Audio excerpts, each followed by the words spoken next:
Greetings, YouTube. Today I'll be talking about the film Atomic Blonde. I'm going to try to not spoil as much as possible, but be warned that if something comes out in this discussion, I don't want to ruin the movie for you because it's fun. So the basic premise of the film is our main character Lorraine, played by Charlize Theron. I always have a hard time with that first name. Is a British agent sent to Berlin at the moment when the Berlin Wall is about to fall. Now, this film was not about the fall of the Berlin Wall. It just happens to take place at that moment. It helps kind of ground it in the zeitgeist that was going on in Berlin at that time, in the world political arena. And they did a great job of making it feel like 1989. And apparently I'm nostalgic for the fashions of 1989 because I enjoyed watching the fashions. And the action is solid in this, so I was kind of confused why the public didn't jump on this film a little more. Because let's face it, it's not hard to look at Charlize Theron for 2 hours. And there is Sofia Boutella in this, an Algerian woman, who is also not hard to look at. And the men are also pretty. So I couldn't figure out why this didn't do better. And the basic mission that Lorraine has is go to Berlin, rein in an agent that has essentially gone native, get some valuable intel, not a shock, it's what spies do, and if you can, while you're there, find a double agent and bring them in for trial. So two main features, three, get the information, rein the dude in who's kind of gotten off the deep end, and hopefully find the double agent.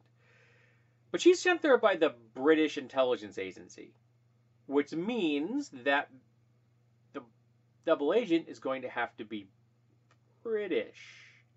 And there are only 2 British intelligence operatives in the film. Really narrows down your choice of which one is the double agent. Now, one of them acts in a manner completely consistent with being a double agent. But if they're not the double agent, their behavior makes 0 sense. So they've set this person up for you for the entire film, essentially, to think, this is the double agent.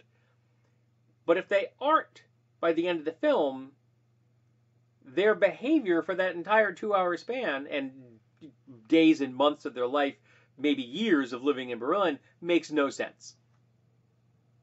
So if it is a red herring, it's a really stinky one, mutated and poorly designed.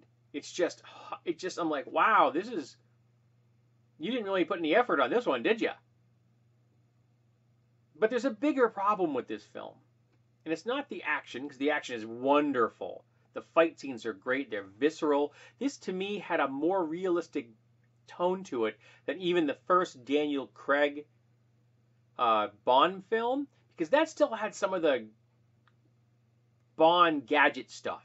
In this film, there's essentially no gadgets. There's like real-world spy gear.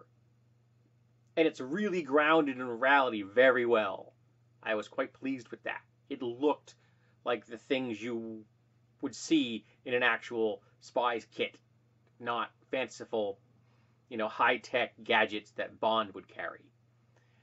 And the fights had that visceral reality that Craig brought to the first Bond character. The problem is the film opens with Lorraine, our main character, being debriefed in her after-mission report. So, within the first 30 seconds of this film, Lorraine doesn't die. Zip! There goes all the suspension. Goes all the suspense. It's out the window. Yes, there are other characters in the film, and you are concerned with whether they may die or not. Maybe you won't be. They're just film characters. But the main character isn't going to die. And so that, to me, was the worst decision they could have made in this. is you present to me the information from the first scene that the main character is not in any serious danger. Yes, she is going to be beaten silly over the course of the film. Happens to spies sometimes. Happened to Craig's Bond in the first film. Someone beat him in the testicles with a rope. Okay? Severe stuff. But you've taken all the suspense out of the film. So that was the worst writing and editorial decision I think I've ever seen in an action film. Just, wow, you've just spoiled your own movie. Another thing that bothered me about this is that it's a very white film. Now, there is another character in here, again played by Sofia Boutella. She's Algerian, so there is a little ethnicity in this. But everybody else is really white. And she's playing a French woman in the film, so an allegiance to another very white country. Because at one time, France did rule Algeria. Sorry, there's a cat in the background making noise. But very white. The debriefers were all white, though John Goodman's in it, and he's very entertaining. I didn't know he was here. I always liked John Goodman. Rather see him doing this than doing the Roseanne episodes. But it's just a very white film. And I realized why the main characters were not black or some other color than white, because it was Berlin in 1989, and you didn't want to stick out like a sore thumb in Berlin in 1989. So I get why some of the main characters were not of an ethnicity other than Caucasian. And I mean, you could say technically, Charlize Theron is African. She's also lily white. That bugged me.